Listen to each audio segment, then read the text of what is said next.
జయశంకర్ భూపాలపల్లి జిల్లా కేంద్రంలో professor Jayashankar eco పార్కును భూపాలపల్లి ఎమ్మెల్యే గండ్ర సత్యనారాయణరావు, జిల్లా కలెక్టర్ రాహుల్ శర్మ, అటవీశాఖ అధికారి నవీన్ రెడ్డి ప్రారంభించారు. ప్రజాపాలన ప్రజా విజయోత్సవ వేడుకల్లో భాగంగా అటవీశాఖ దినోత్సవాన్ని పురస్కరించుకుని ఎమ్మెల్యే, జిల్లా కలెక్టర్, అటవీ అధికారి మొక్కలు నాటారు. ఈ స్థలం జిల్లాకు రెవెన్యూ భూమి అని, అప్పటి అధికారి వ్యక్తిగతంగా ప్రభుత్వానికి నివేదిక ఇచ్చారని, భూ కబ్జా బారిన పడకుండా కాపాడామని తెలిపారు. అటవీ భూమి అని తేలడంతో అధికారికంగా ప్రారంభించి ప్రజలకు ఉపయోగపడే విధంగా ఎకో పార్కును అందుబాటులోకి తెచ్చామని వెల్లడించారు.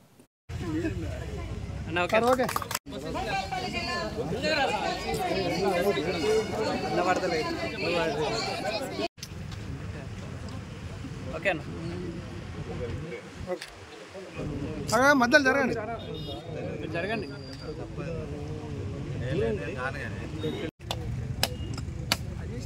అన్న రవణ వెనుక వచ్చి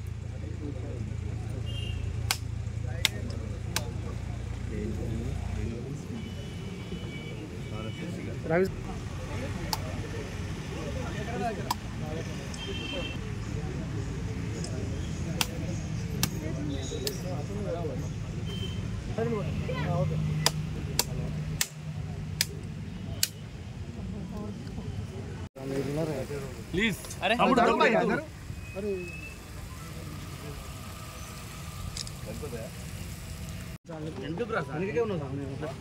బాబు స్వామి కొంచెం స్వామి వెనుక స్వామి ఎదుర్కొన్నాడు.